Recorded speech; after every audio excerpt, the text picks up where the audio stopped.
Recording. Uh, so good morning once again, and welcome to the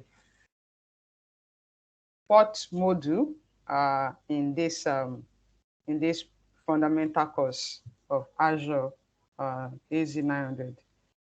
So last week we were able to uh, talk about the module three. Module 3 actually covers the core Azure workloads. Yeah, it covers Azure workloads and uh, various management, in Azure. That's management options that we have in Azure in terms of how we can quickly create our resources, how we can manage them, the available tools that we have in managing those uh, Azure workloads. So this week we are starting with module 4, and module 4 is all about security. Um, Security is a very important topic, and even because of that, Microsoft had to create a different certification track for that. That's how important it is. The moment you start hosting your resources, your application, your data, and other workloads in the cloud, uh, we need to think of how to secure all those resources such that they do not fall into the wrong hand. So everything about this module is about security. So let's jump right in. Let us first look at what the module outlines are, what we are going to be talking about really. And we're going to be learning about um, the various security features available in Azure, like Security Center, um, resource hygiene, and then we'll talk about Key Vote. We will talk about Azure Sentinel and what we call dedicated hosts in Azure. Also, we'll take a step further to look at security, network security in Azure, looking at secure defense in depth, how it applies in Azure. It's all about layered approach security. We'll talk about network security groups and firewall. And then we'll also learn today. I know somehow we've made mention about it during one of our classes. And we'll talk a little about DDoS protection or a little about security already, but we'll go deep dive into it today.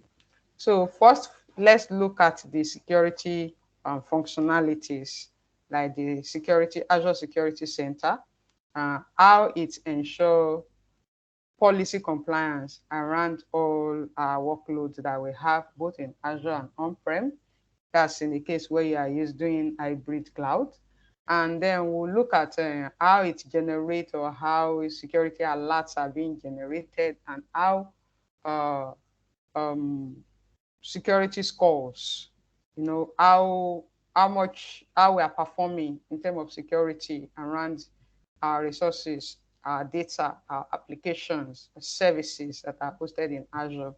Then we'll also talk about Azure Sentinel. We'll talk about Azure Key Vote, what those are, and then, like I said again, we'll understand what we mean or what we meant by dedicated hosts in Azure. So, Security Center, when we create resources in Azure, really, resources like virtual machines, storage, databases, web applications, all of these resources that have been created or workloads need to be secure. So we need to protect the resources from unauthorized access. We need to be able to protect them from malware attacks. We need to be able to ensure that the resources are not vulnerable to any form of attack whatsoever. So Security Center is actually a built-in service from Microsoft Azure for monitoring services that provides threat protection for both Azure and on-premises data center. So like I said, on-premises data center in the sense that if you are doing if you are doing hybrid cloud, so it's not just you protecting only the resources you have in the cloud. You can also extend that protection to resources that are hosted in your on-premises data center. Not even only on-premise. You can, if you have virtual machines that are hosted in places like AWS or even Google Cloud, you can extend the protection from Security Center to these virtual machines. And then we'll see how maybe that works in a bit. Um, so Security Center Sorry, really, can I cut you? yeah, You made mention of something about entering security with other like. So I want to ask, can Azure actually collaborate with the others, AWS, GCP? yes, it Is can. there a way? It can. So in terms of security that we're talking about now, there's what they call security. There's what they call agent software. So if you have services or virtual machines, most especially in Azure, sorry, in AWS or Google Cloud, they are virtual machines, and those virtual machines will have public IPs that allow them to for you or allow you to be able to reach it from anywhere. So this security center software or agent is a software that you just download and install on each of those virtual machines.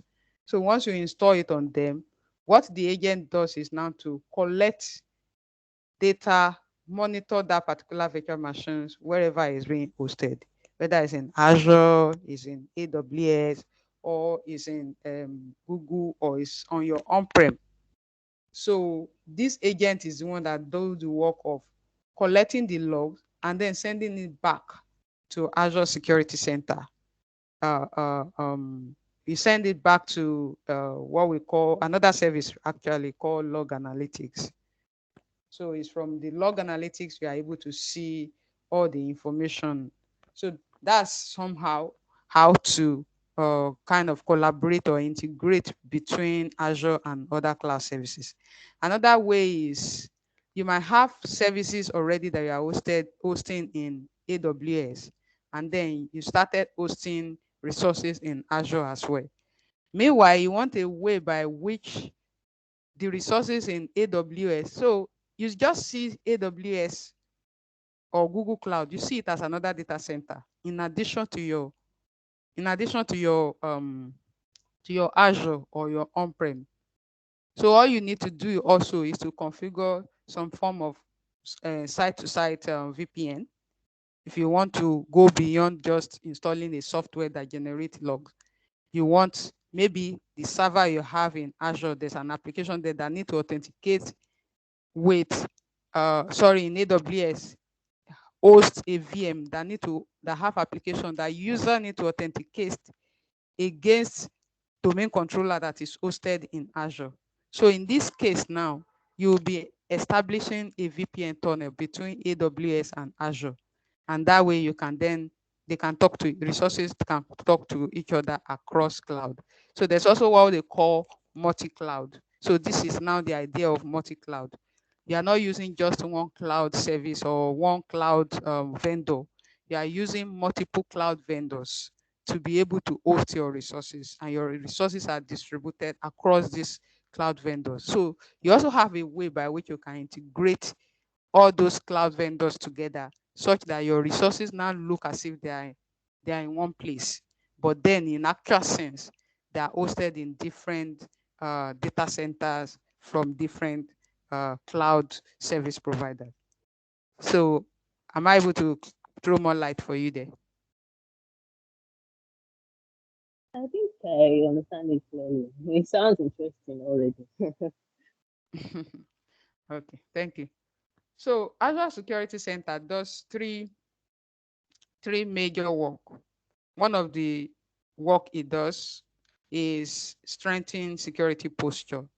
So when we mean security posture, so all the resources that you have in Azure or in your environment, irrespective of where they are, like we said, what it does is it accesses them and then uh, give you like an understanding of what's going on each of those resources or for each of those resources or resource categories.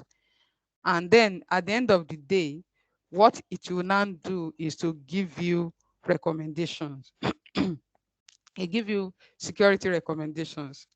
So these security recommendations, you can then follow them to further protect your services in Azure. Then one of the other things it does is to protect against threat. So how does it do that as well? It is a continuous access also. Assesses your workload and raise threat protection recommendations and security generate alerts like this vulnerability or this suspicious activity have been detected. You can do this to further uh, restrict or to further protect. So take for instance, one of the recommendations you might get, it might be talking about you having less than 10 uh, um, global administrators in your Azure AD. So what it means is when you have too much users that have so much level of power, the global administrator is the most powerful account or permissions that is given in Azure. So if you have such permission given to too many users within the organization, you might lose track of who is doing what, or you might even lose track of who exactly have such access. So that way, it can give you recommendation to tell you to reduce it. And based on when you reduce it, following the recommendation that come from Azure, it scores you based on that. So also allow you to be able to deploy security very fast in Azure. So it uses the cloud speed to do all it needs to do. And because Security Center is natively integrated into Azure, it is easy for you to quickly and easily monitor resources that you have in Azure. So you can auto provision certain protection for certain services that you have. So majorly with Security Center, what it does is it can detect and then block malware attack. Talk about that. It helps you analyze and identify potential attacks and give you recommendation on how to block or prevent them. Then you can do what we call just-in-time access. So just-in-time access for someone make a request that they want to make a change within one of the applications that you have hosted in Azure. And one of the questions you want to ask is, okay, what do you want to do? Why do you want to do it, or why do you need to do it? And how long is it going to take you to do it? And what is the implication?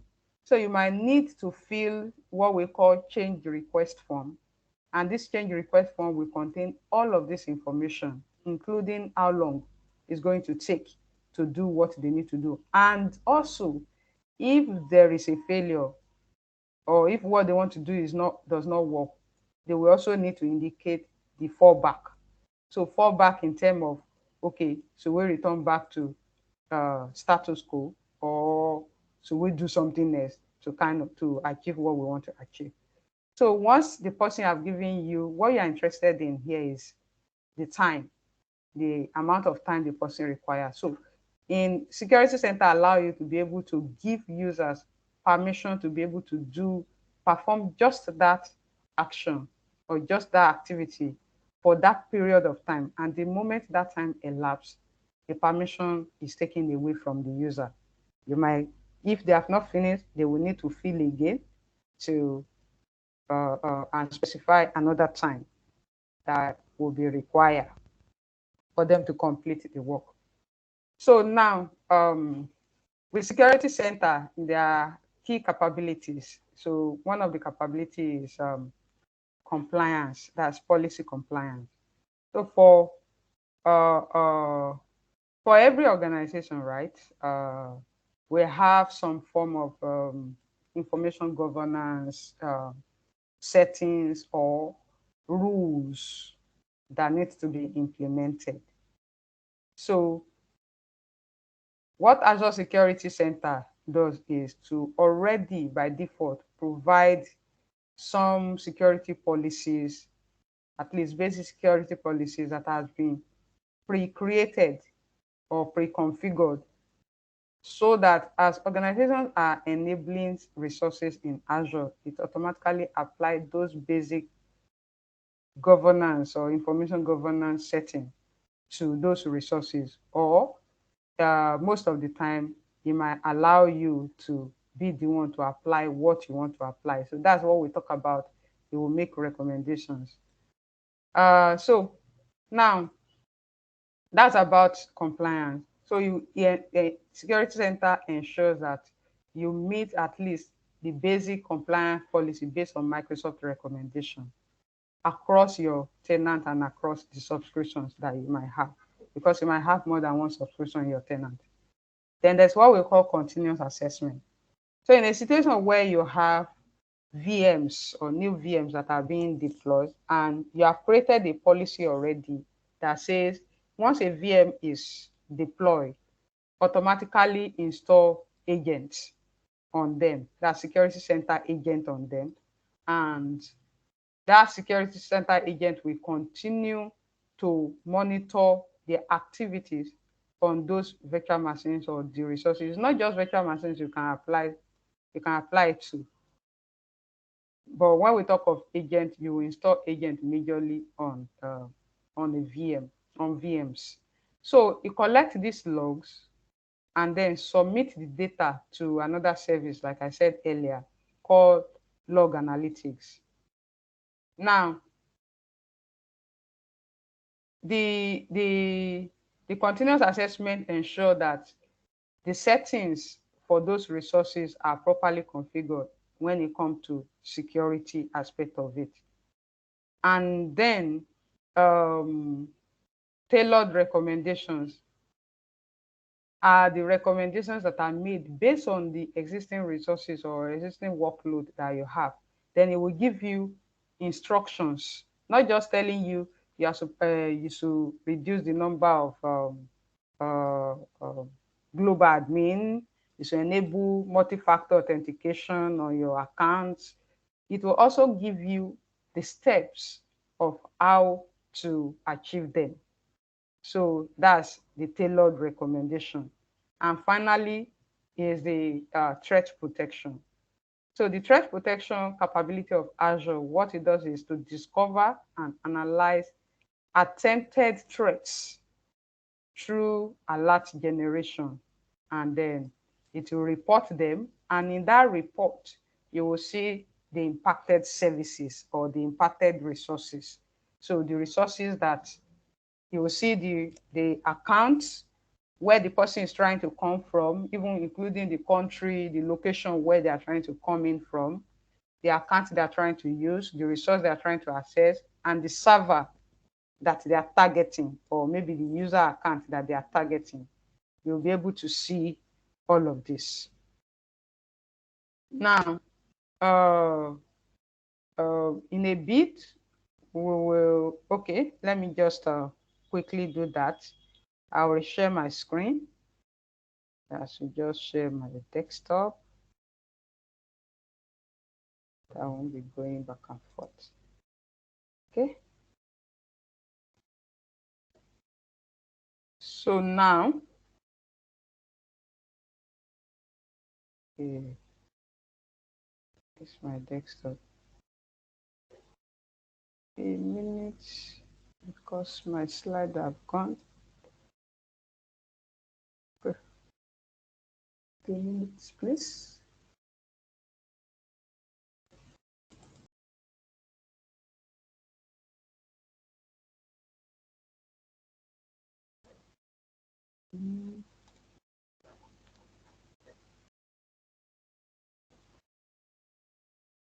Please let me know if you can still see my desktop.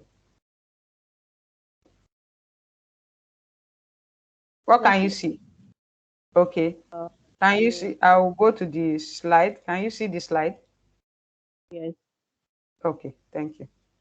So now let's bring up the Azure tenant. So as usual, I've already logged into my Azure, portal.azure.com. This is where we have been doing all our labs. So when you come here, what you just do is just search for Security Center. Uh, the thing is, I might not have so much on this page right now, but let's go for a Security Center. Okay, things have changed. So I'll go to, are they doing it? Okay, let's select this. That's so actually what it has been renamed to. You won't see Security Center anymore. As at 2021, we still have it called Security Center, but now uh, uh, it's still Security Center, but you might see it this way: Microsoft Defender for security or for cloud. So now, currently, this an overview. What I've done is to enable the service on my virtual machines or my resources that I have already. Currently, it's on healthy resources 0.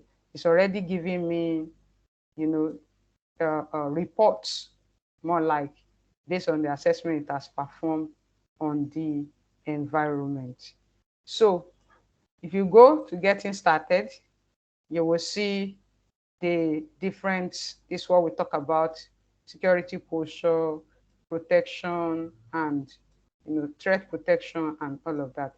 So once you come to the getting started, you see by default the basic security center setting is applied, but you can upgrade it to get the advanced Microsoft Defender.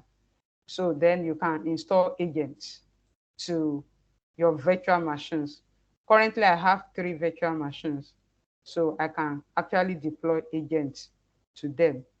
And for you to be able to try your hands on it, you can actually upgrade. So upgrading will allow you to use the to use a 30 days trial of security of Defender, the full version for 30 days.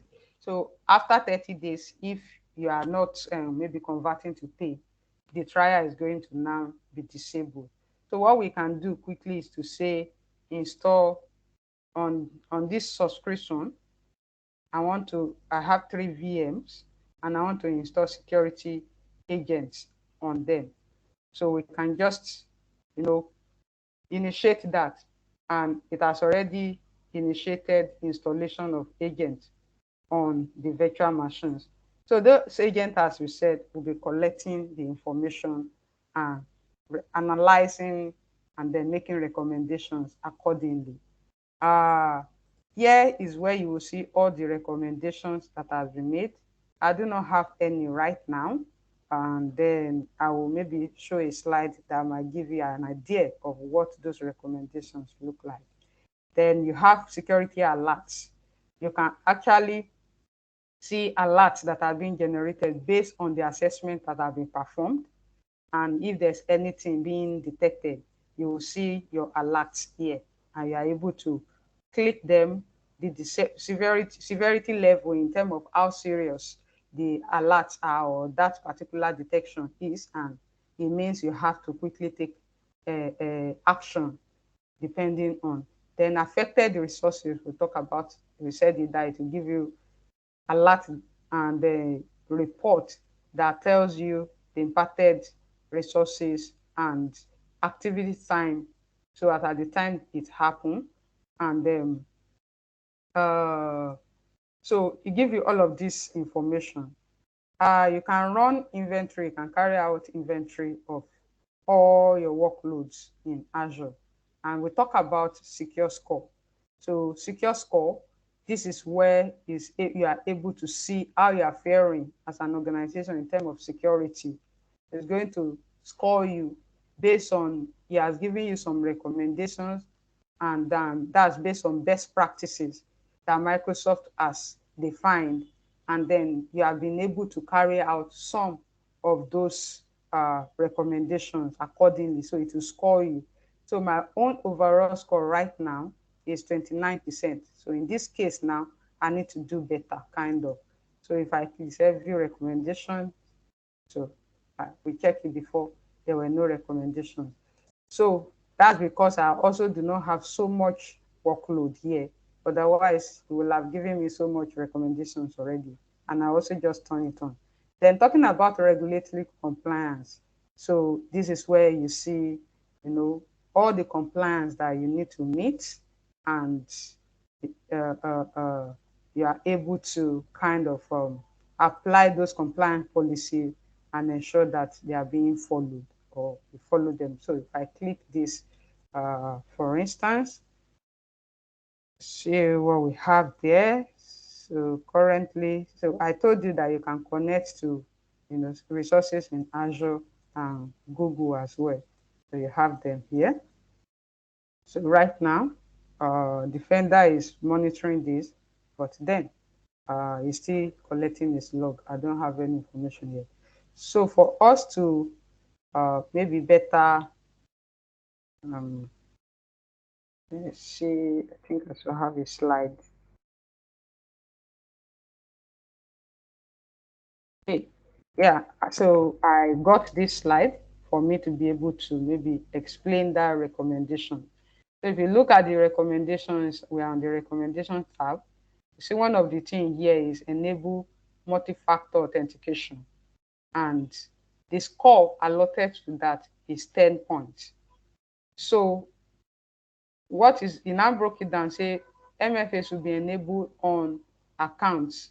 It will check how many accounts you have in your organization and tell you how many of them have the MFA turned on them. So based on how you perform, it's going to give you the score accordingly. Yes, that's account with owner's permission and all of that. So if you look further, it has already searched also somewhere, and it saw uh, uh, vulnerabilities about this one have 6 score allotted to it. So once you click it, you'll be able to get more information on each of the recommendations, and then you are able to follow to take the step. So endpoint protection, for instance, it will access your virtual machines and confirm whether you have endpoint protection. That's normal antivirus installed on your virtual machine that is protecting them. So if you don't have, it will tell you that you need to go and do that as well. So as you achieve each of these recommendations, as you take those steps, you are able to accumulate your score, and up to the point where you have maybe 100, 100 score. It's difficult most of the time to get 100 over 100, because there are some recommendations that might be given, and those recommendations you feel they don't apply to you. So though if they don't apply to you, there's a setting there that you will select to say you have already done this. That's saying it is outside of what Azure or Microsoft is recommending. So this is just uh, uh, the the sample of what we have in the recommendation. So now let's go back to our slides.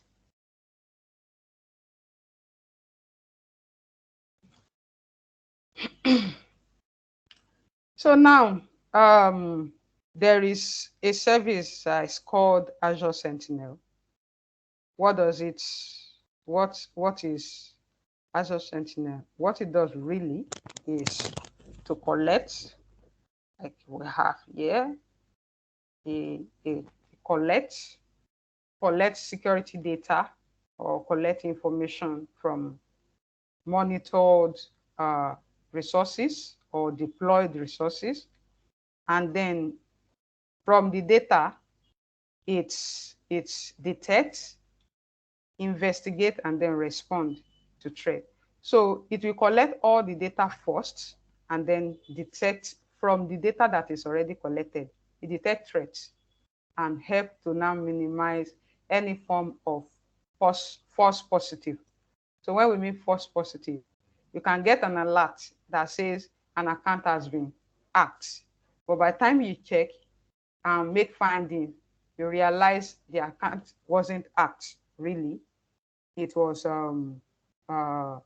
actually the owner or the intended user that is using that particular account.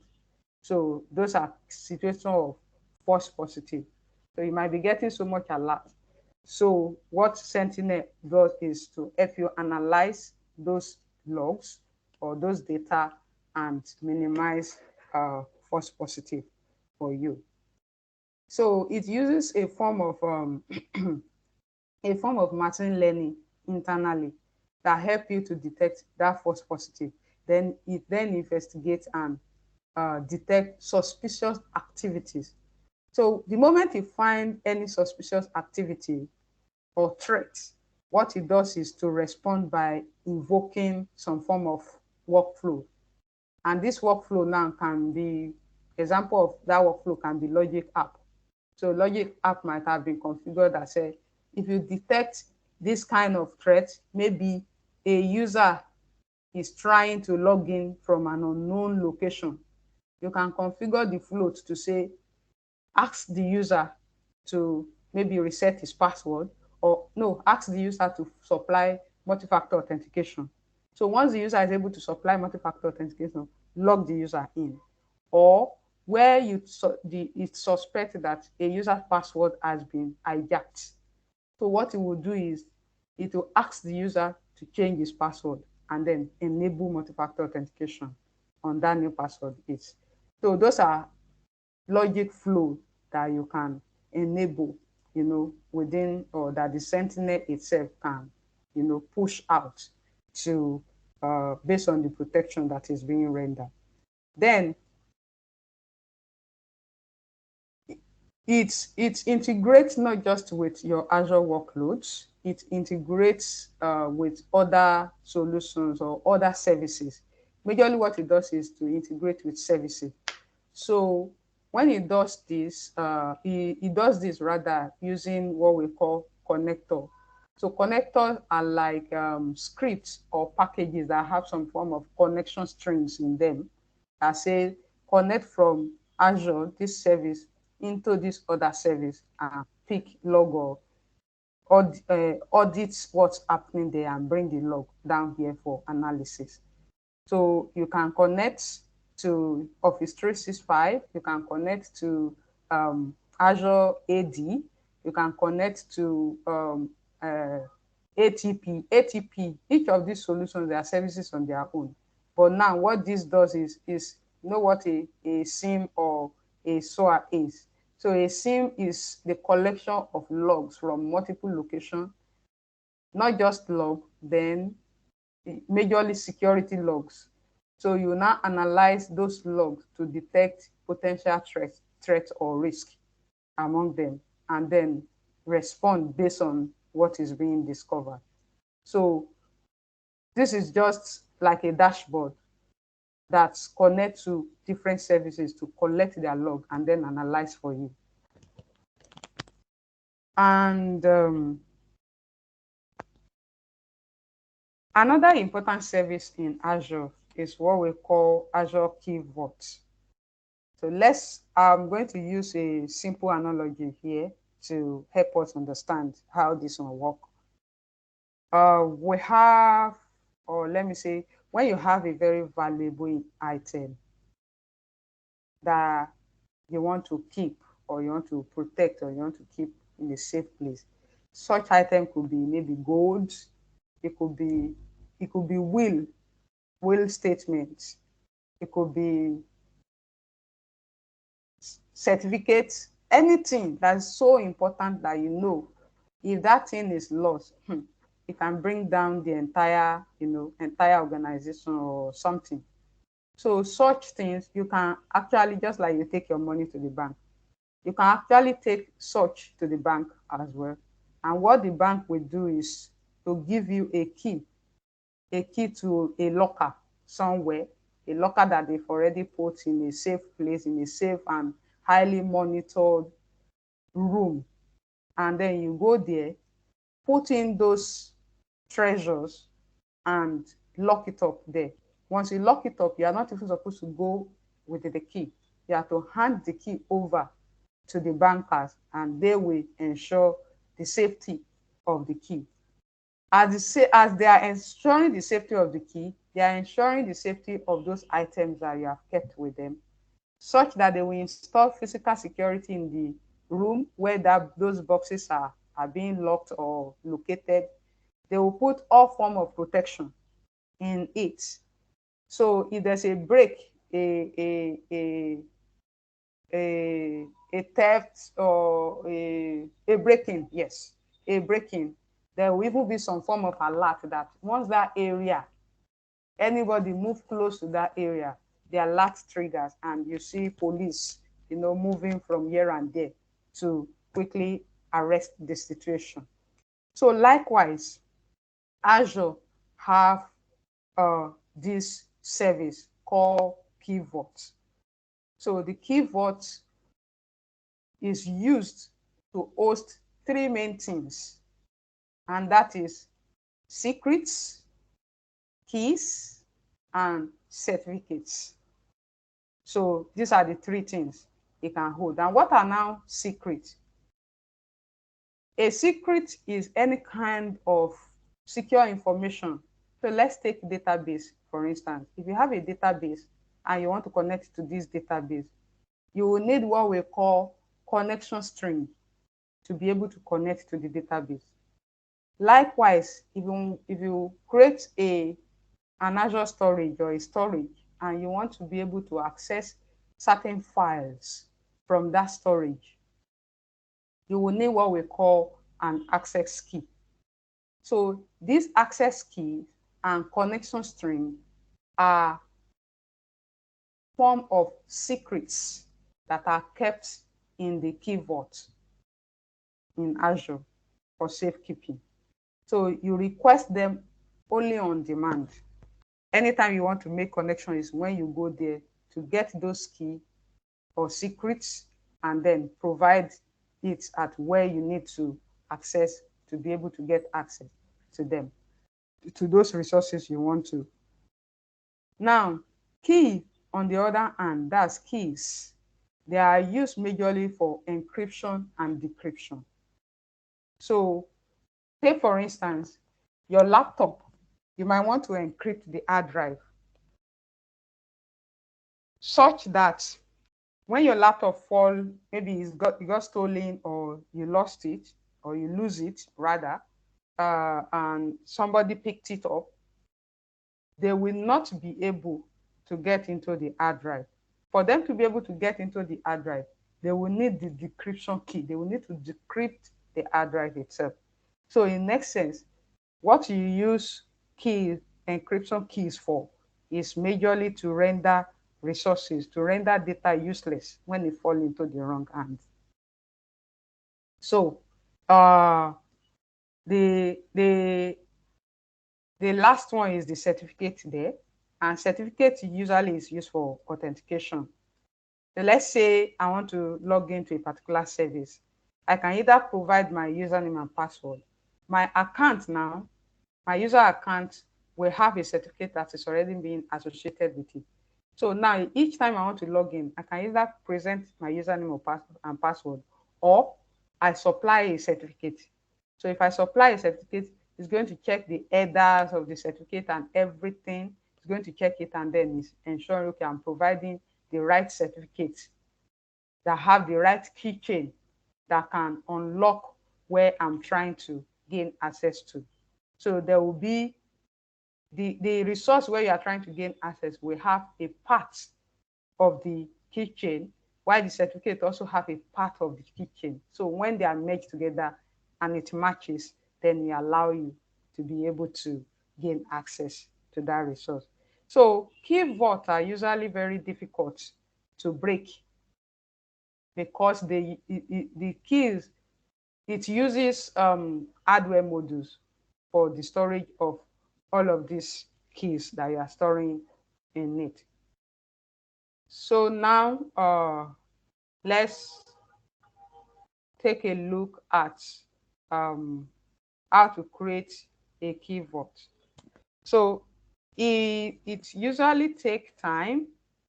So at some point, we might not be able to wait for it to finish, but uh, let's see what we can do. Let's see if we initiate it.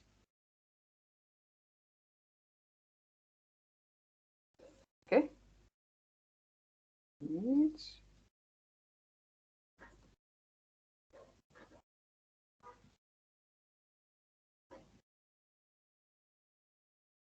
So let's go back to home and look for key votes.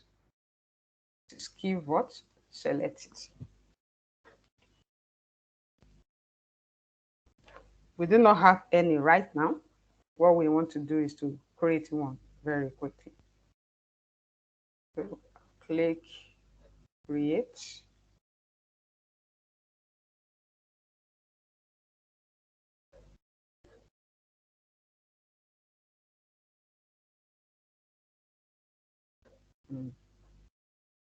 It's a function of my internet.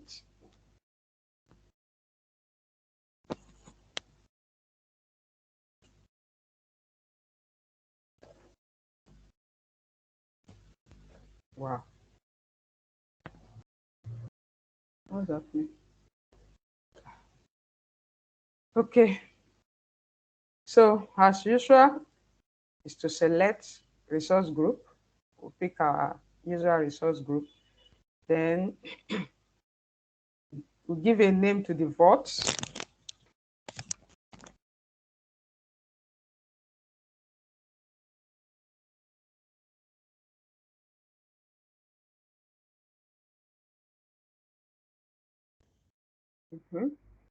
Now select West Europe. So you can select either a standard key or it's premium. So the premium is what is using hardware security module.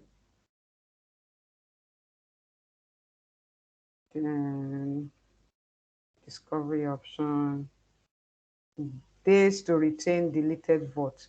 So if you create a vote and you delete it now, for how long? So only keep it before it's permanently deleted. So nothing more. Just click next.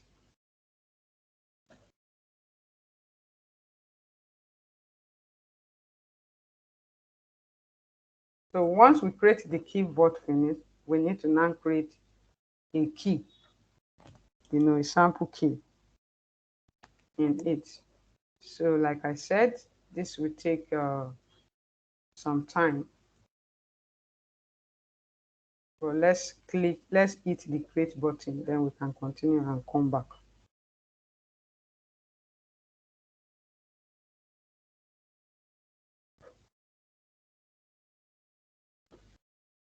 Okay, create. So it will take some time. We'll come back to it. Uh,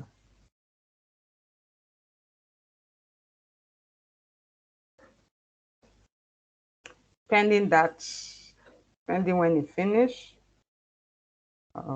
let's continue. So let's talk now about dedicated hosts. What are dedicated hosts? Or what's a dedicated host? It's actually a service, right, that provides physical servers. So right now, when you Azure have data center, right? In the data center, they have servers. Organization or company A come to create virtual machine. They are creating virtual machine on a particular physical host server. Then organization B came also to create a virtual machine. This virtual machine could also be hosted on the same physical server as organization A. Likewise, other organizations as well. So some organizations might have requirements where they want to be the only one having that physical server. They do not want to share it with any other person or any other organization. So in this case, Microsoft can actually provision a dedicated hardware host for that will be used by that particular organization, and it is only that organization that will be using it. They won't share it with anybody. So there is as if they are running their own cloud within the cloud, where only them is having access to that particular uh, host. Now, there are benefits and there are limitations. So, but the benefits here might outweigh the limitation at the end of the day, based on what the organization wanted to achieve that made them to require or request for dedicated hosts in the first place. So the limitations are that when you talk of virtual machine scale sets now, scale set now is have to do with I create a virtual machine. I want that virtual machine to be available in different data centers, different region across multiple data centers, right? So you will lose that because that your server hardware will only be available or physically available in one data center. However, the benefit of it is that you have what we call hardware isolation at the server level. So you are not sharing the server hardware with anybody.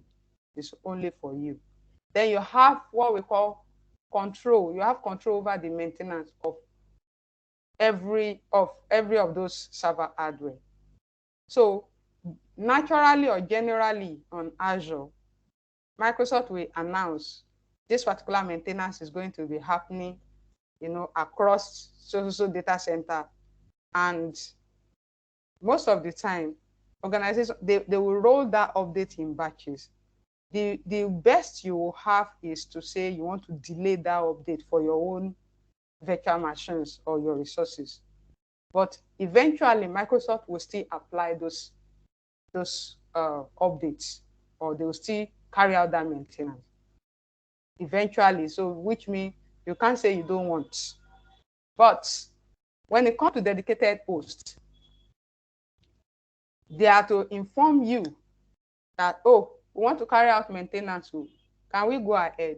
If you feel no, the server does not require any form of maintenance, you tell them no, and they will not touch it. But when you are ready, you can tell them, oh yes, you can proceed now. That is when they will carry out that particular maintenance. So that's a major benefit, that you have. Then you can use it with your Azure hybrid benefit as well.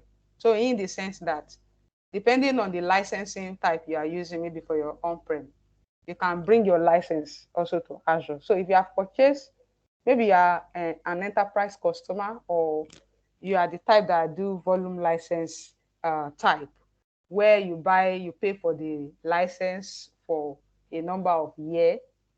Maybe two, it can be 3-year agreement, it can be 1-year agreement.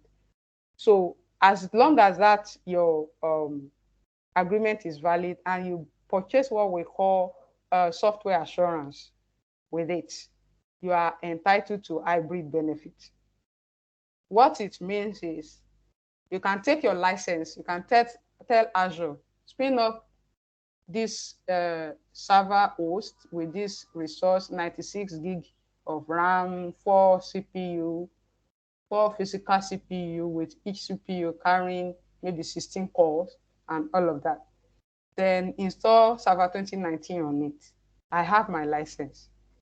You will provide your license and they will use your own product key to activate the OS. Then spin up Hyper-V.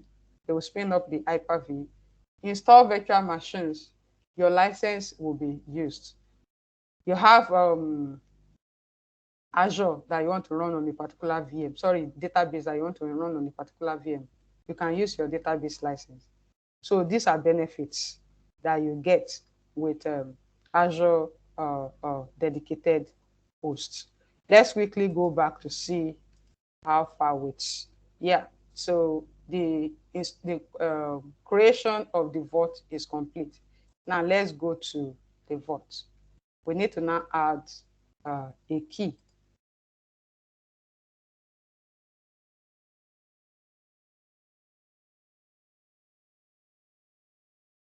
Mhm.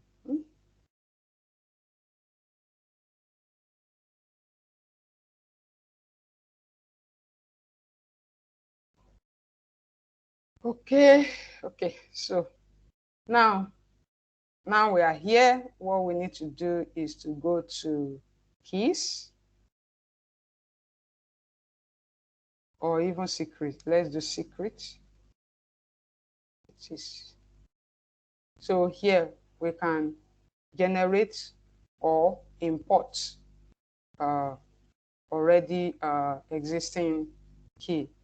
But what we'll do is just click generate. So now you have either manual or certificate. So we'll do manual. Manual, I can call it maybe um, I can call it styler db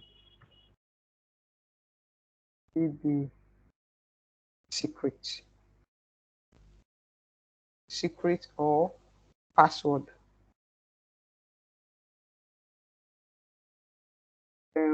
What's the value?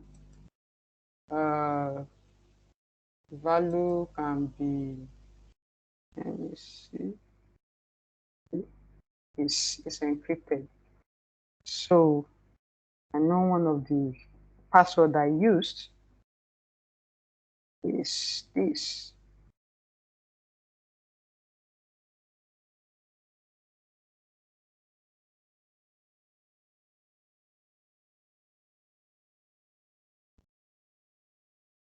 Okay.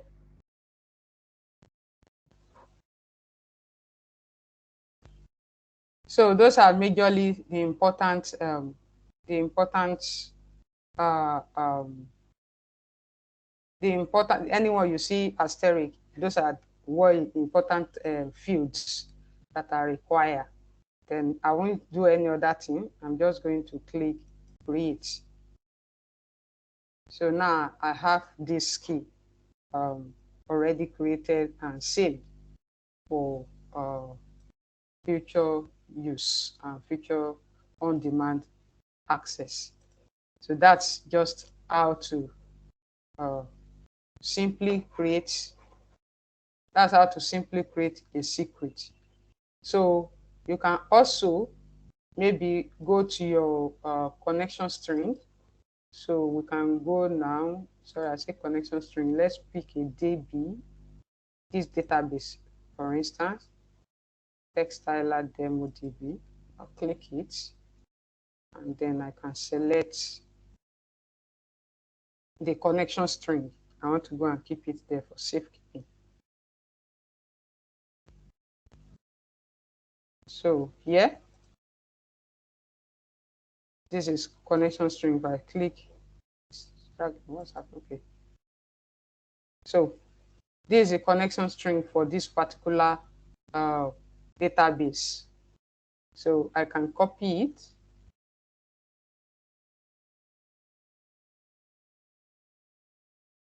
Password, because you see that they are encrypted already. It's not in plain text.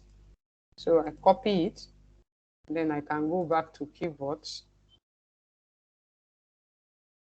and go and add imports, manual, styler, cv demo.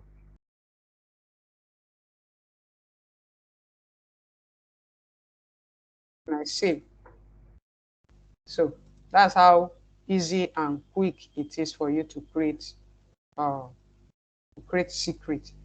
This also, if you have a certificate, you can just import the certificate and put in here. So that's it. That's how simple it is. So now let's see what's next. Okay. Do we have any questions so far?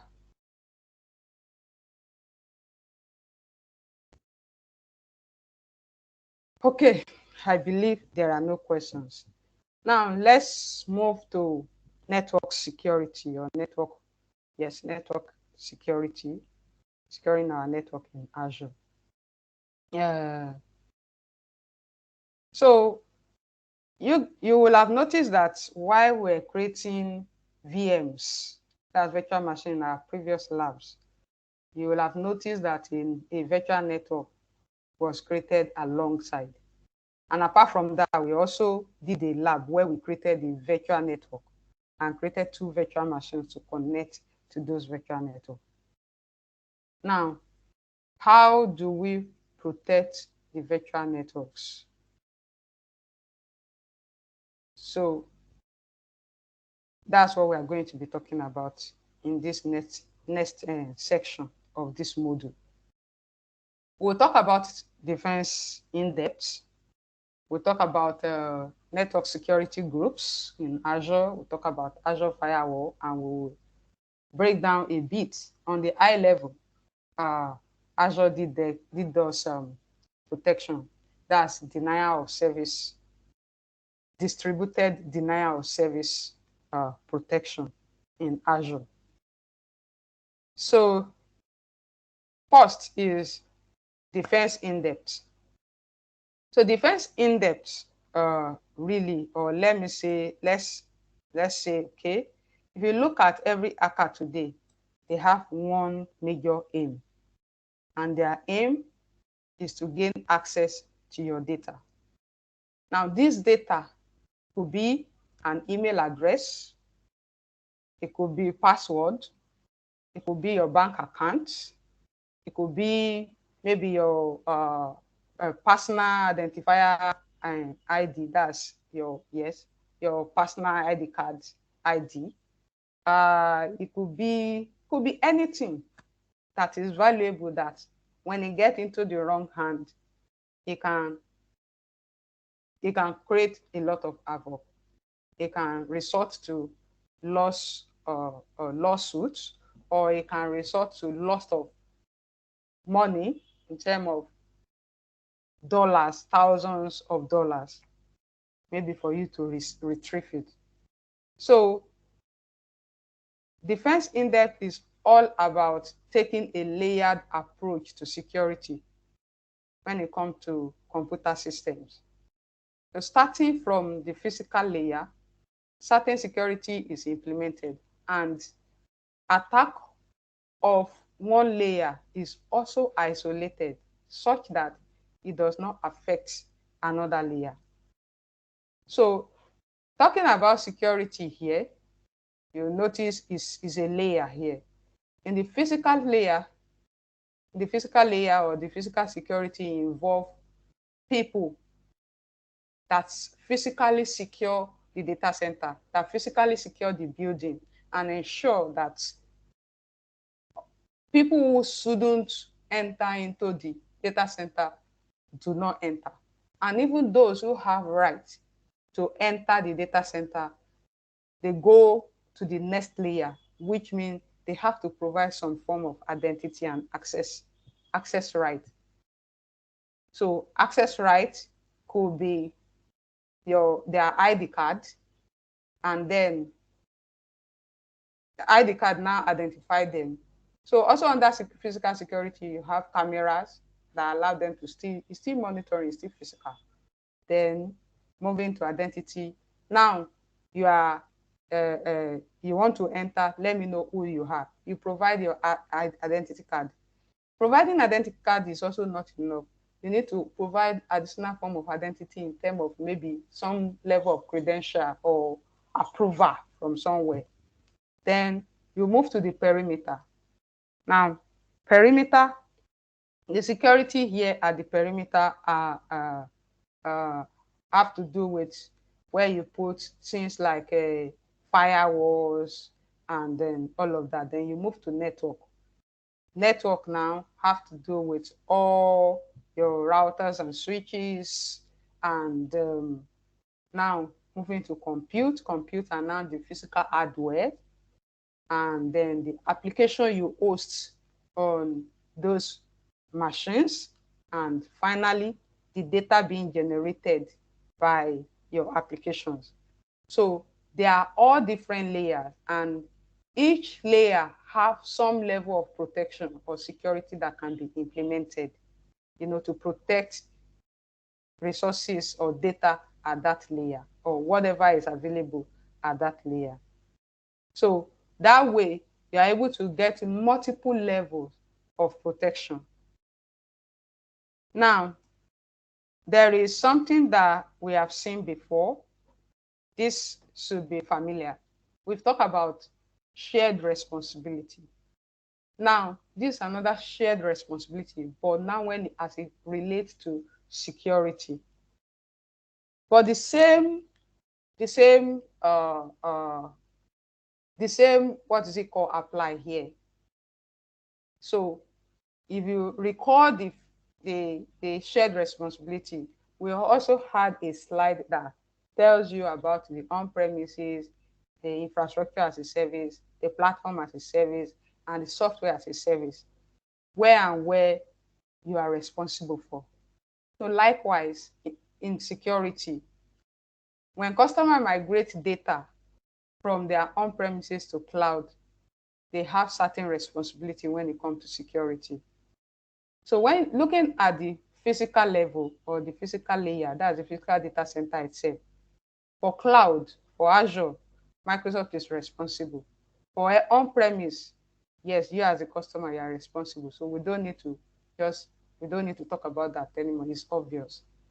Then in Azure, you also, in the data center, you also need your networking, the physical network, the physical routers and switches, the physical firewall, the physical IPS, the physical IDS, and all of that. You still need them. So Microsoft is also responsible there to provide that.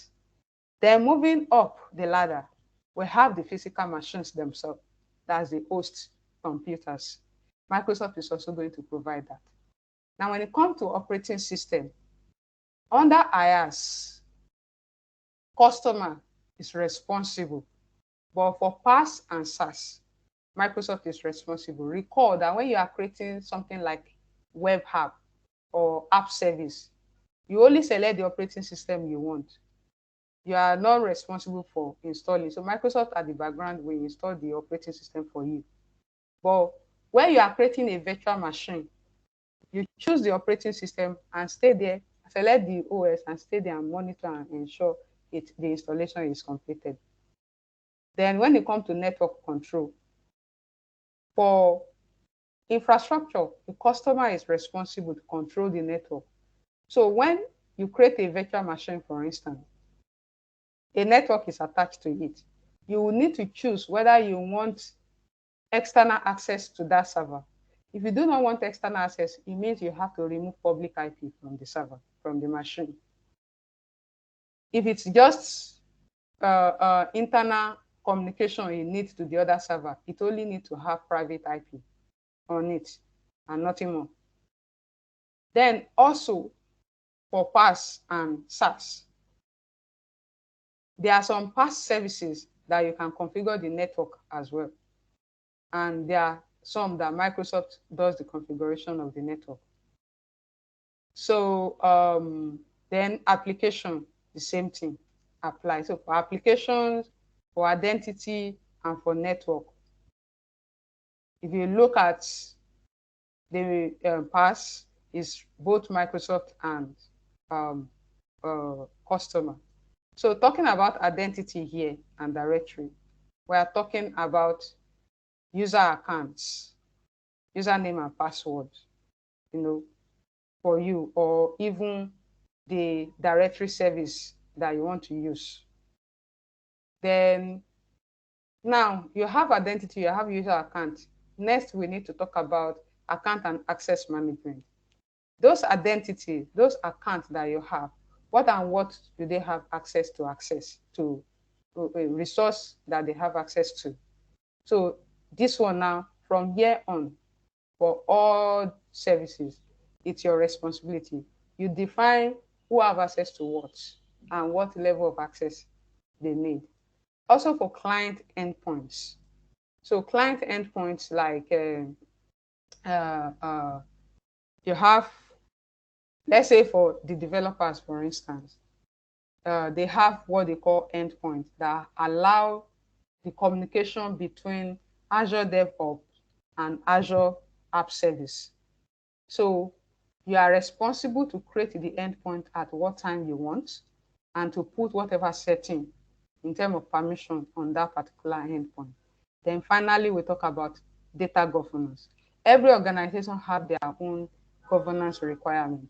Microsoft will give you recommendations, of course, but you can choose to go with their recommendation or you go with the recommendation of governance that is guiding your own line of business or your specific, uh, yes, your business.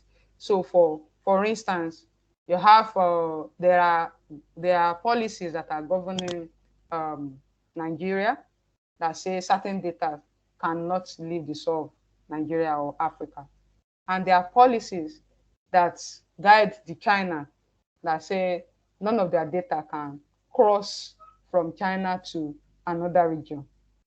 And that is why China today have their own dedicated data center from Microsoft. So that's that regarding shared responsibility. One other service that is available in Azure is network security groups. So NSG, I would say we've done this. So if you recall, at the time where we are creating our virtual machines, there's a place where we need to specify what port we want to open. Do we want to be able to SSH to it? Do we want to be able to connect to it using HTTP or HTTPS? Do we want to be able to do remote desktop?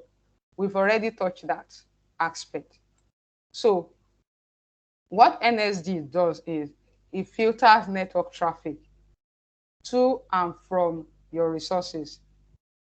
That's majorly virtual networks.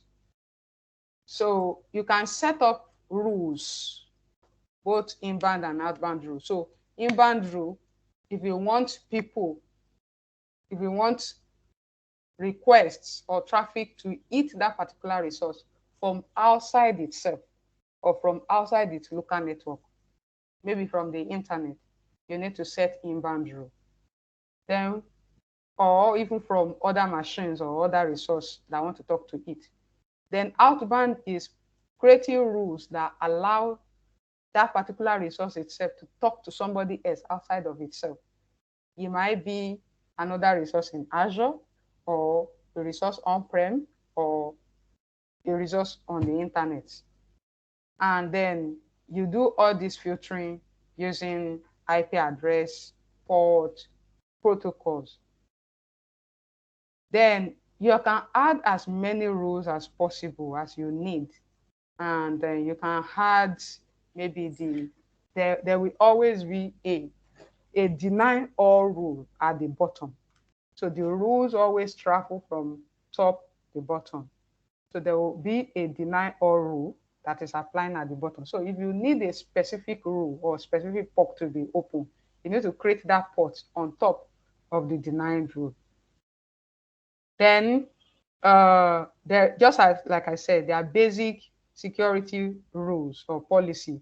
If you are creating a VM, for instance, you will see no services enabled at all until you turn it on, that you are the one who want to, enable that particular port or service access to that resource. Then you can override uh, default rules by creating more higher priority rules in Azure for your resources. We will touch that in a bit. Uh, let's talk about Azure Firewall. Uh, Firewalls are actually stateful in nature. Stateful in the sense that they, once a request is made, a connection is established, that connection or that communication is left open until it completes. That's what they call stateful. Now, network security group, what it does is it only permits based on IP addresses, ports, and it deals with IP addresses majorly. And but firewall can go beyond that. So firewall can permit services also based on IP, based on uh, based on IP, based on names, based on ports, based on protocols, directions, and all of that. So it has its own built-in availability. That's high availability in the sense that once you turn on firewall service, you can't be turned off. You cannot, not that you can't turn it off, but it's rare for you to see firewall go down, service go down. Remember that even Windows itself, if you talk of Windows itself, when your own computer, if you go to your computer, you see that it has its own inbuilt firewall. This is not the inbuilt firewall we're talking about now. This is like a firewall service or firewall hardware, but now in form of service that is available for you to apply or use to permit or deny access to your resources. So it has unrestricted cloud scalability, and it uses Azure Monitor for logging. Azure Monitor is another service in Azure. So what firewall does is get all the permit or deny is generating those logs, which Azure Monitor is picking the log for you to be able to view the log and make certain action on them. Now, there's another firewall type that is called application gateway, majorly web application gateway. This is providing security majorly for web applications. So they call it web application firewall, WAF. You might have heard it before. So WAF it work like or behave like a proxy. Proxy in the sense that, what is proxy? When you are proxying a request is that there's a middle person. When you make a request to a particular web server, for instance, what happens is the web application firewall collect that request and pretend to be the requester. Or yes, he shields. So is shielding the application from being attacked. So it's take that request and go on behalf of the requester. You only stop in front of the WAF. The WAF go in to talk to the application, collect the information that you require, and come back out and present it back to you. So you are not directly interfacing with the application at any time. That way, if a malicious person or an attacker is coming, you can easily arrest it. But like you said, application gateway or application web application firewall is majorly for web application. Where you now want to protect more than web application, you want to protect desktop application and any other application, you use firewall to do that.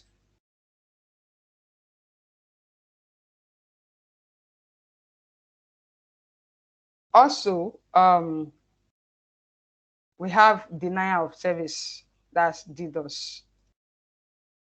There's denial of service and there is distributed denial of service. What is denial of service?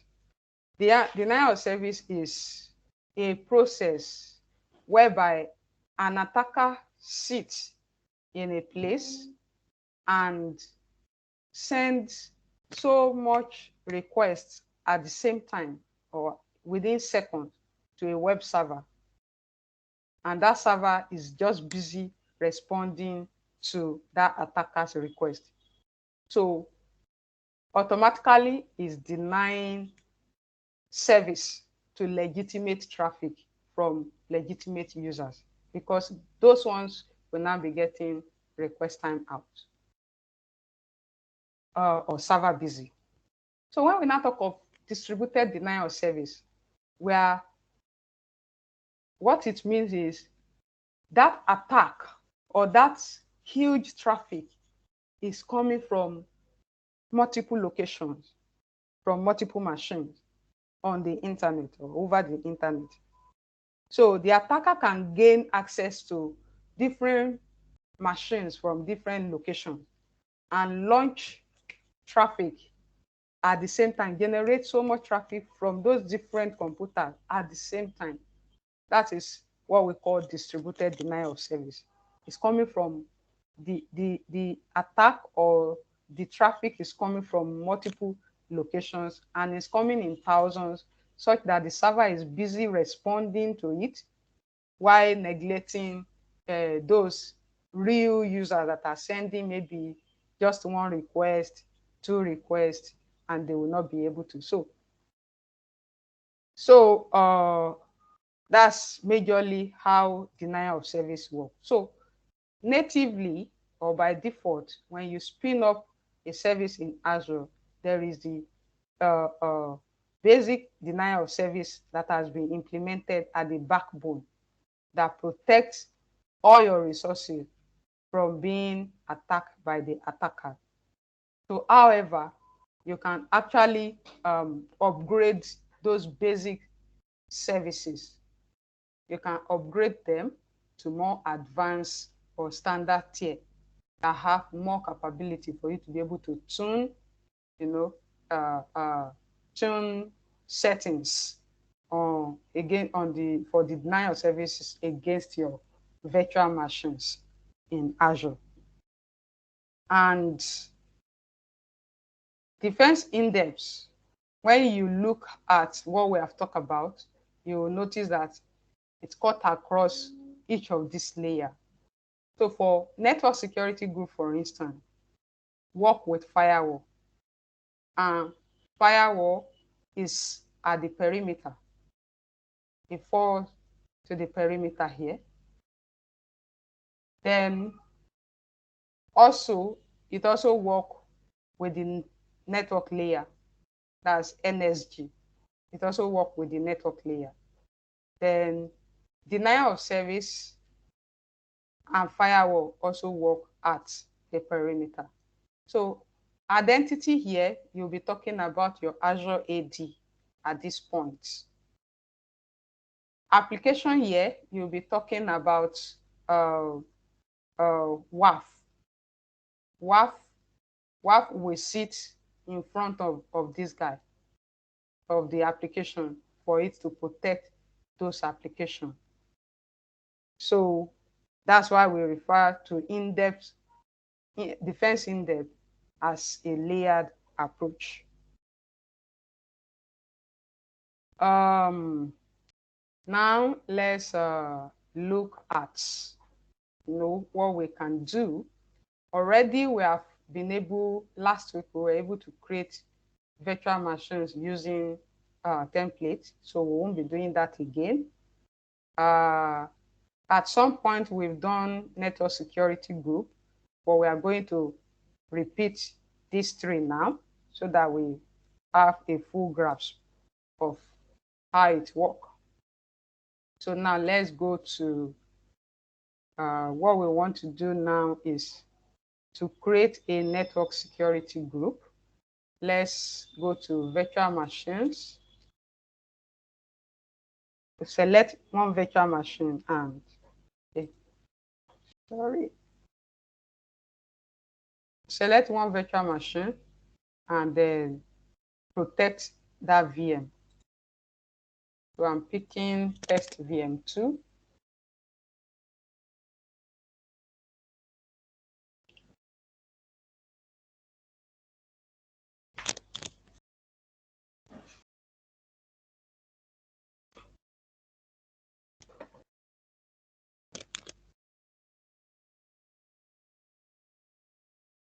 Okay, so the virtual machine is shut down.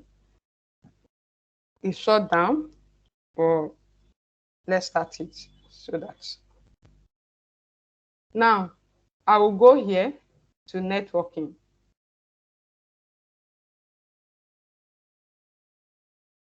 So under networking, you can see inbound role and outbound role. Then you see application security group. So uh, if you recall, when we were creating, we have to enable RDP already. It's allowed. And I said there is a deny all rule at the end or at the bottom. So the rule travel from top, uses top-down approach to apply. If I'm trying to access a particular service and it's coming on a particular port, what it will do is to check this port downward. And if you notice, it's talking to virtual network, source virtual network, destination virtual network.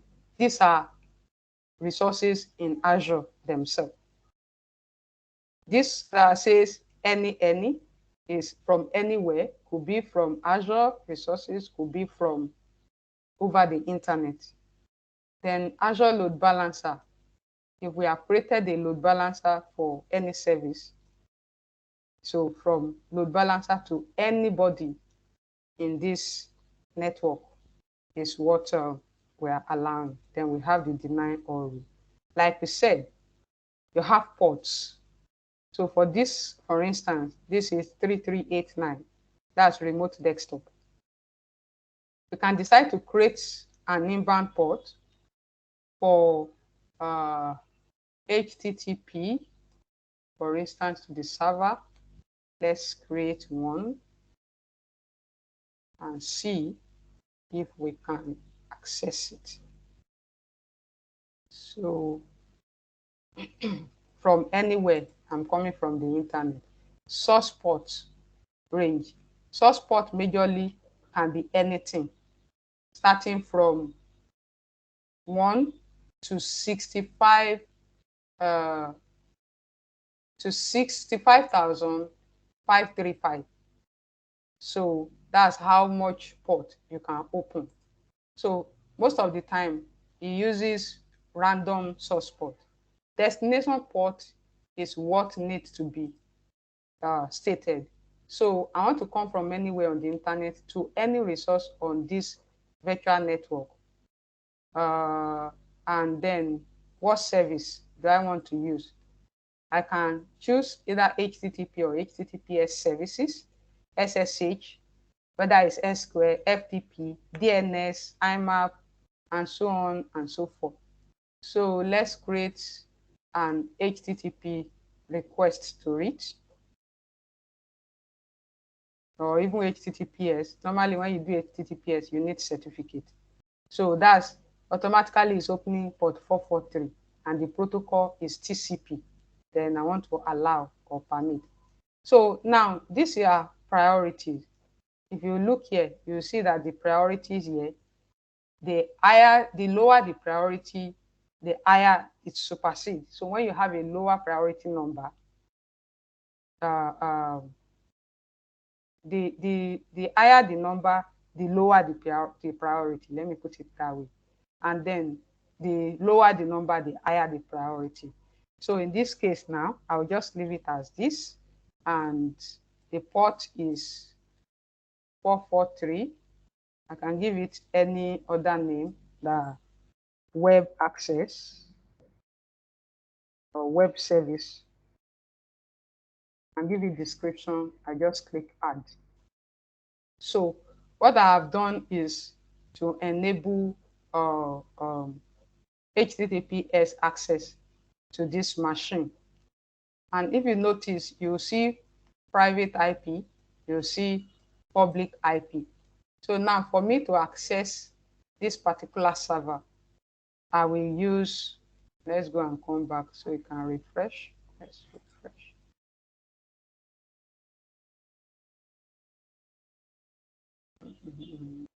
Okay, that's this. This is the web service. So I will just copy this this IP, try to access the machine. HTTPS.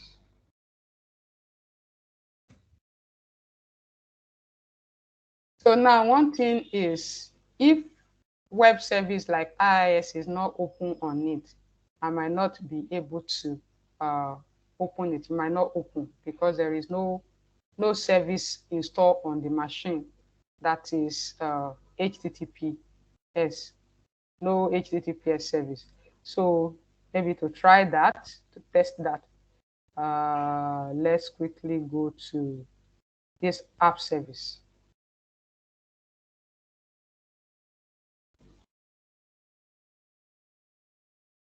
We'll come back to this one and try remote desktop there. So because there's no service that is running HTTPS, that's why we do not have response.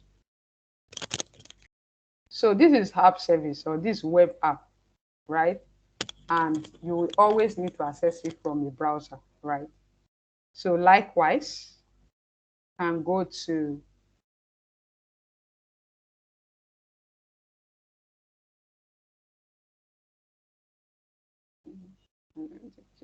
networking. Yeah.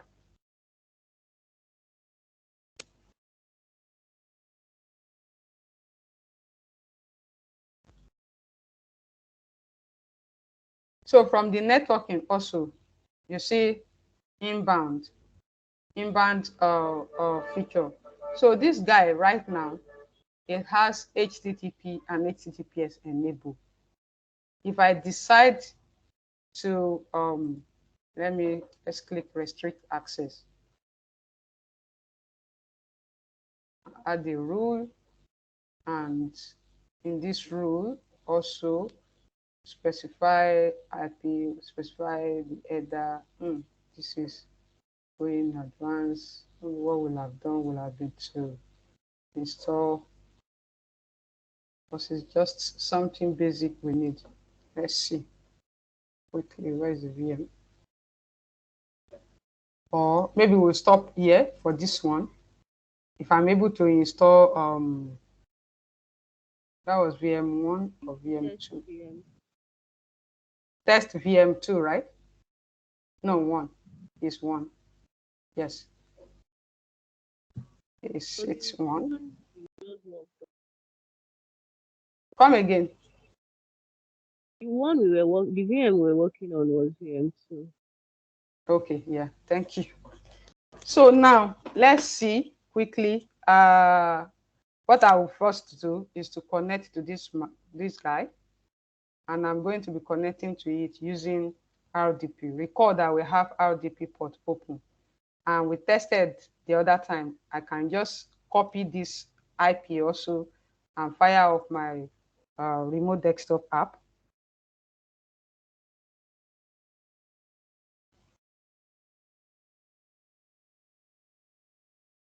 And click connect.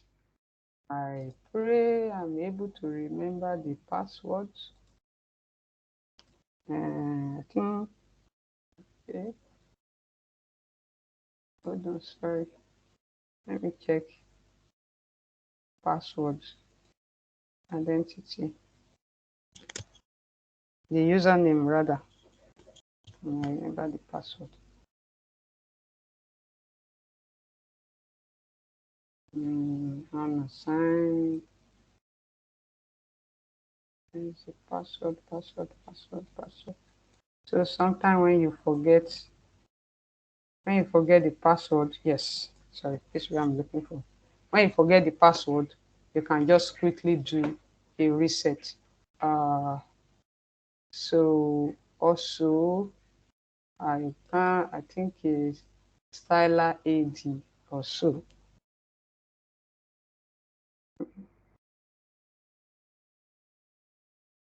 Styler ADM.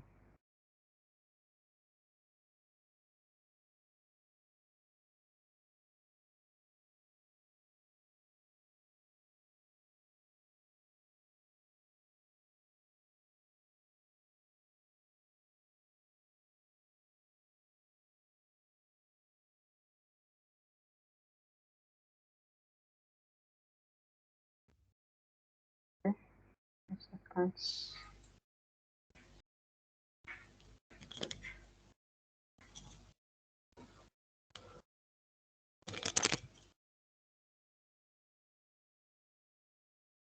So this is how to quickly, if you forget the password, to quickly reset the password. And there are times where you forget the username as well. So this will automatically create another username and password for that account. So is that password we will use now, or the credential we'll use to sign in now once it's finished?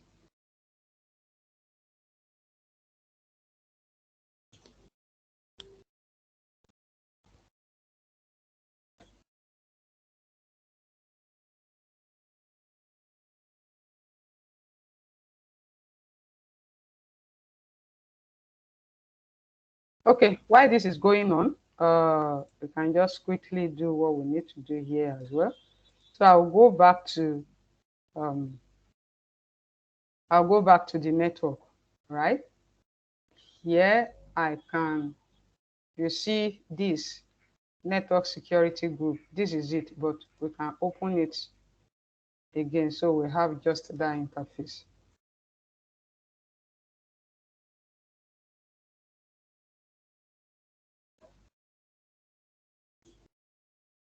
So we can see, see it all in full, the inbound services and the outbound service.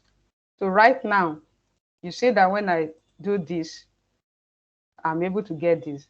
That's because the 3389 is open.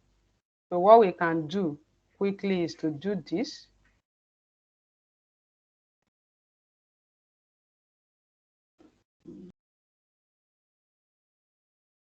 Select and say delete, or no, not delete, sorry.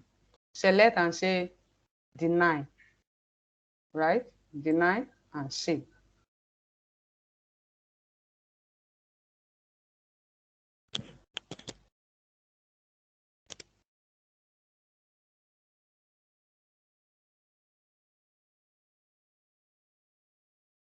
Okay, so you see now it's showing deny. So if I want to connect now, it should deny me access. Okay, it does not take, sometimes it can take like a few, excuse me, few minutes to take effect.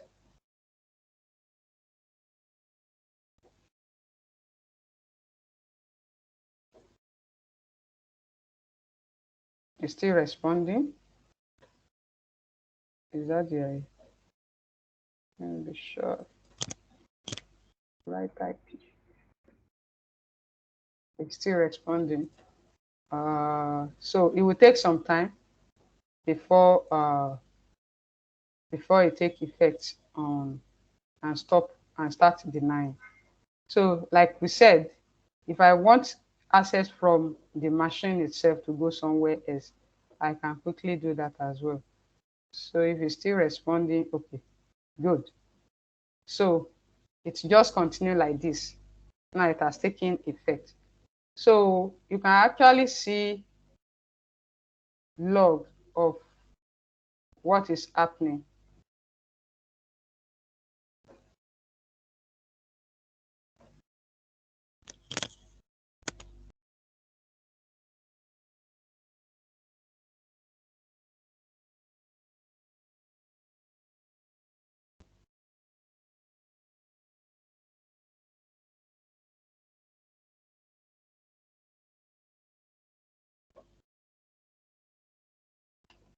So I guess this is taking quite a while. Let's duplicate this tab.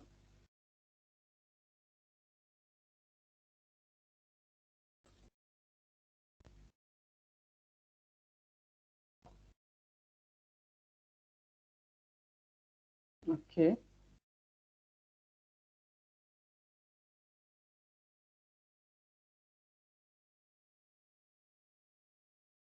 So these are log based on activities that happen on this flow logs, energy flow log. So I have to create, but this is how to block really. This is how to block access to. So what we will do now is to permit it back. What happen? Internet.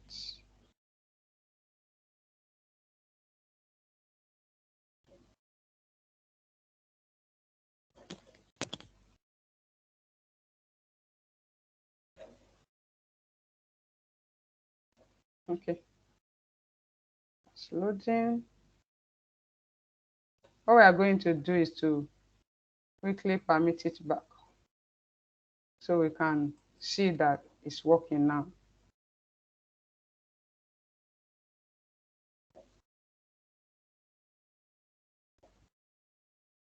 Hmm. Go to inbound row back and allow it back.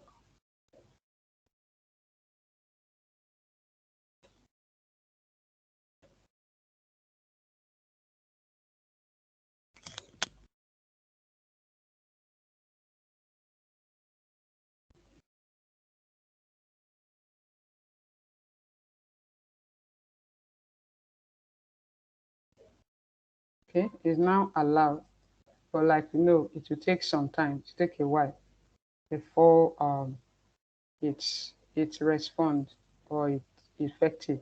So now let's quickly create maybe an outbound because that machine right now can browse the internet. Let's try to uh, block access to the internet.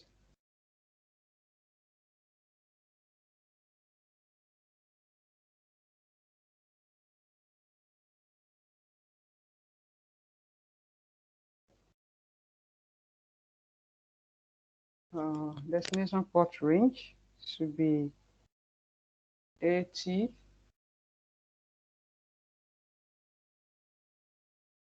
maybe any.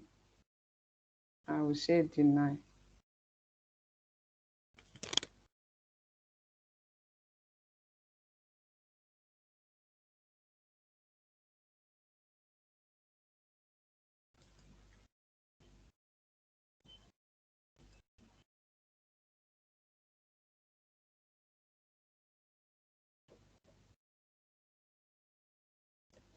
So let's see if remote desktop is back.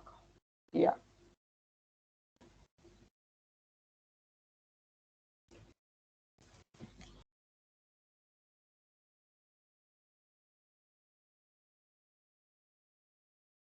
ASD, no SEDN.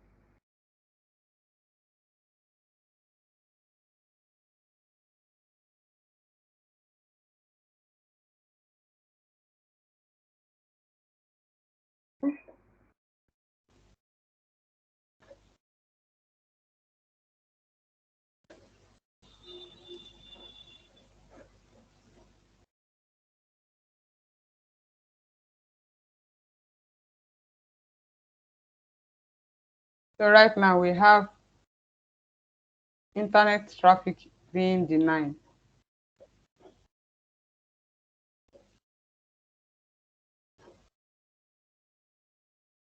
That's saying the servers will not be able to browse HTTP websites.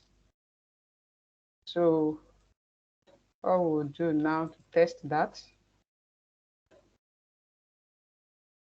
while we are trying to test that, we can quickly, okay, it's already open. We can quickly spin up a web server rule.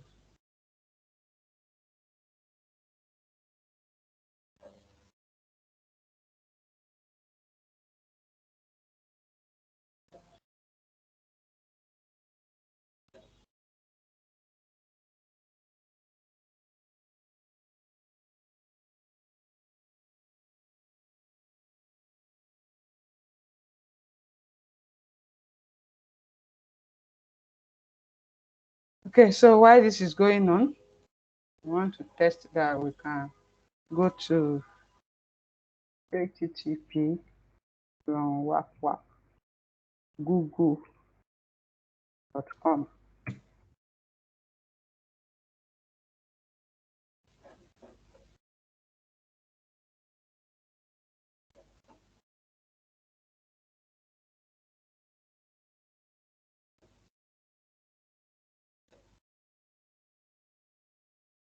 Okay, to remove this setting, close this, uh, configure this local, turn on, want to turn off the prompts.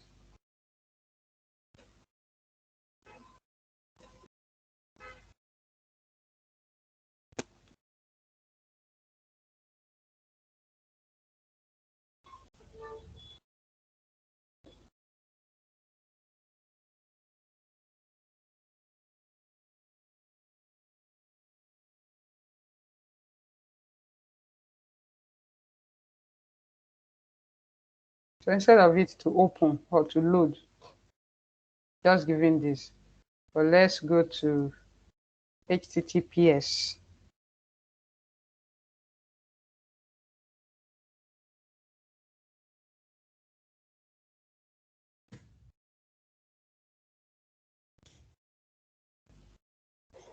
Should respond.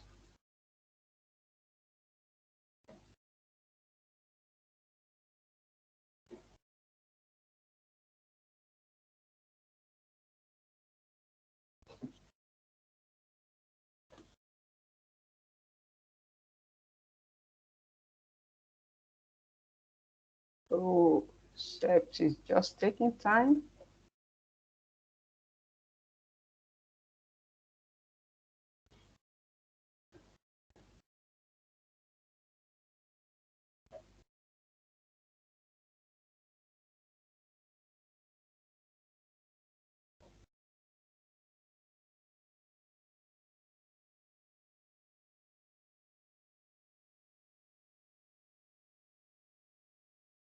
Internet Explorer sometimes can be slow. Okay, so actually at least we've seen how to block a particular service or access to a particular service either from the from into Azure or going out of Azure. So that's just the simple way to do it. Let's see if the IIS has finished installing. Yes, IIS has finished, and we can actually test this traffic this again if it will open now.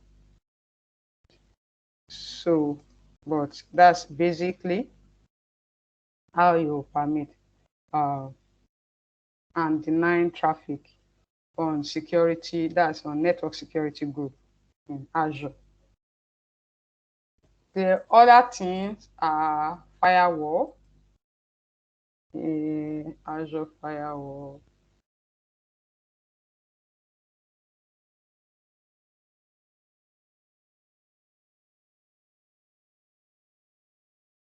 firewalls. So here also we do not have any. You can create one also. You can create and use it to protect your resources. The same thing for DDoS. So there are basic ones that are already available. So this NSG is a subset of firewall. Firewall, what it does also is to permit and deny traffic based on port, protocol, IP, name, uh, uh, direction, and all of that. So that's just majorly what they do. Uh, so we have been able to see some of those in action. Just by default, let's go back to the VM itself. Set by default, some form of security is enabled. So we just go to security, and under security, you will be able to see maybe the recommendation for this service. And if you now want more, you can go to security center. That's Defender. So by default, there are basic security settings that has been applied, but you can turn on, you can upgrade to the advanced one. That's based on what we can see here. And so you have to specify a subnet while creating it, but it's not part of what we are doing today. Let's see, actually cover. So I think that is all we have on our plate today, and that marks the end of this module. And so in the module, we were able to review Azure Security Center. We were able to see Key Vote in action. We talk about dedicated host and Azure Sentinel. We talk about defense in depth and distributed denial of service. So if you have any question, um, listening can provide answer to any question you have now. Before we call it a day. So next week we are going to be going into module 5, and hopefully we are able to finish module 5 next week, because that is actually long. So do we have any question?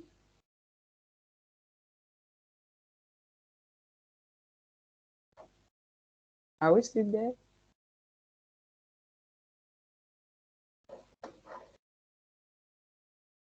Okay. Okay, so I guess there are no questions. As usual, I actually uploaded the lab file last week to a wrong location, but I quickly did that this morning when I saw the message that's from George that they couldn't find the file. So immediately after we finish now, I'm going to be uploading the lab file or lab guide for this particular module so that we can also try our hands at our own time and before next week. So if you now have your question, and ask next week or ask from the chats, we'll try to provide answers to them and assistance as much as possible. So thank you very much. That concludes the class for today. In the absence of no question, I would like to stop the recording now.